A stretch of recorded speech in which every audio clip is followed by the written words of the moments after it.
नमस्कार. जय शिवराय मित्रांनो. केपी की प्रेझेंट लेजंड एपिसोड पहिला. या पहिल्या एपिसोडमध्ये आपल्यासोबत जोडले गेले सागर पाटील, कैरेगावचे सुपुत्र. या एपिसोडमध्ये पाहिलं तर आपण ज्यांनी 20 वर्ष या टेनिस क्रिकेटला आपली सर्व्हिस दिली त्यांना आपण लेजंड सिरीजमध्ये नक्कीच आमंत्रित केलंय. यामध्ये आपल्यासोबत आहेत सागर पाटील, जे कैरेगावमध्ये कैरे टीममध्ये खेळतात. सागर दादा, स्वागत आहे तुमचं आपल्या केपी क्रिक प्रेझेंट लेजंड या सिरीजमध्ये. धन्यवाद. दादा, आपण जास्त काही पाहिलं तर विचारणार नाही तरी सुद्धा सुरुवात करूया. आपण तुमच्या क्रिकेटला सुरुवात कोणत्या वर्षी कधी झाली? माझ्या क्रिकेटला सुरुवात 2003 पासून झाली. तिथून मी क्रिकेट खेळायला लागलो. पहिली गोष्ट म्हणजे दहा वर्षाचा म्हणजे 15 वर्षाचा असताना मी मोठ्या मुलांच्या वाटी क्रिकेट बघायला जायचो. पण त्याचबरोबर पाहिलं तर ही झालेली क्रिकेटची सुरुवात, अजून किती वर्ष तुम्हाला क्रिकेट खेळावंसं वाटतंय? बघू आता 2-3 वर्ष आता नवीन यंगस्टार तयार होतात. आपल्या मुलं कुठली जागा आडायला नको म्हणून त्यांना आपण एक संधी देऊ. अजून 2 वर्ष बघू. जर कोण तयार नाही झाला तर शेवटपर्यंत कॉर्नर साथ देईल.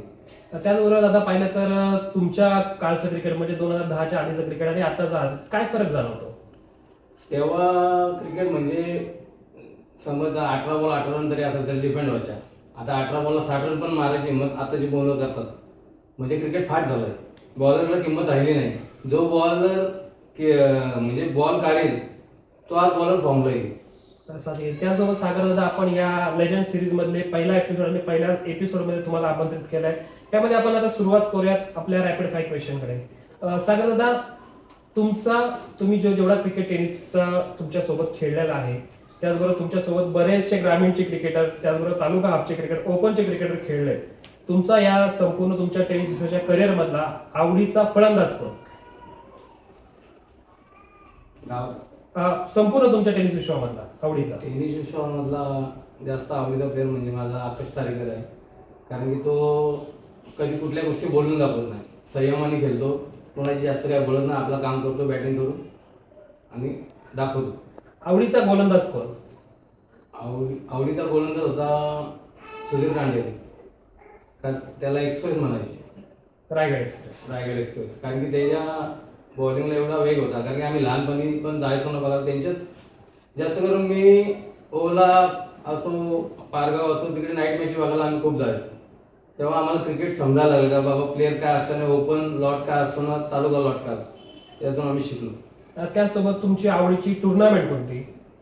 आवडीची टुर्नामेंट आमची आता बोलला सगळे आयुष्यात आता चांगलेच झाले. पण आवडीचे आम्ही फर्स्ट टाइम आम्ही जेव्हा आम्हाला मान भेटला चांदाईची टुर्नामेंट आमच्या म्हणजे आयुष्यातली पहिली चांगली टुर्नामेंट असेल का आम्ही फर्स्ट प्राइज मारलो. त्यासोबत आवडीचं ग्राउंड कोणतं, ज्या ग्राउंडमध्ये खेळण्यासाठी तुम्हाला मजा येते?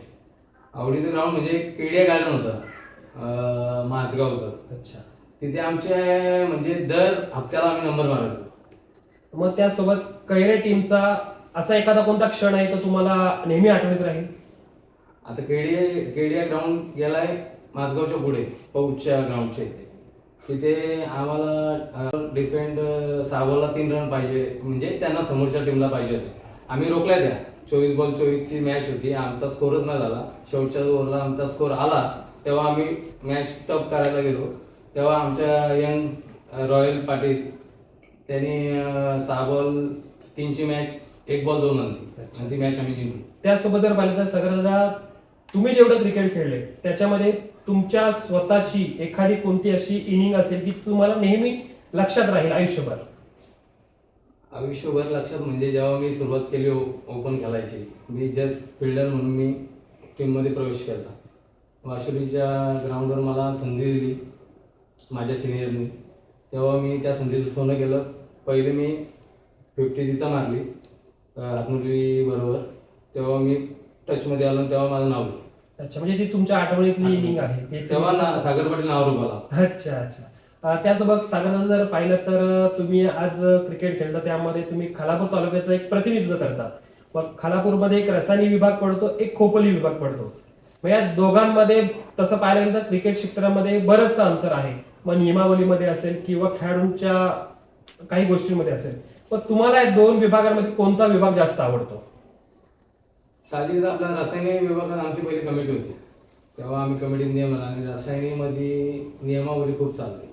आज तुम्ही जर तांबाटीच्या मॅचेस असल्या तर तुम्हाला कुठल्याही टीमला 9चा टायमिंग द्याल, 9ला टायमिंगला येणंच आहे, हा नियम होता. आणि आत्ताची कंडिशन जरा क्रिटिकल झाली खेळाच्या बाबतीत, का तुम्हाला 9 तर 9ला जायचं आहे. जर 9-10ला आले तरी पेनल्टीचा सामोरं जायला लागतो.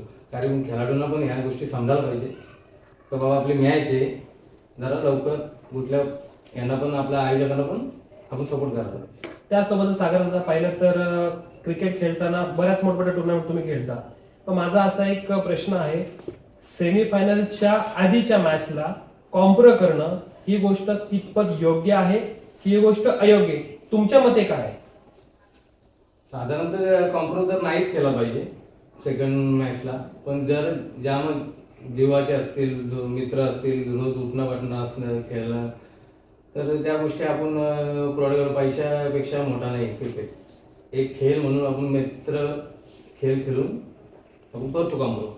बरोबर आहे, ते तर आहेच, मैत्रीमध्ये कॉम्प्रो केला जातो. बरोबर. त्यासोबत सागर दादा, आता पुढील प्रश्न असा आहे, तुम्हाला जर का सुट्टीचा दिवस आहे, सुट्टीच्या दिवशी तुम्ही फॅमिली सोबत वेळ घालवण्यासाठी उत्साही असाल की तुमच्या गावातल्या कैरे टीम सोबत क्रिकेट खेळण्यासाठी उत्साही असाल?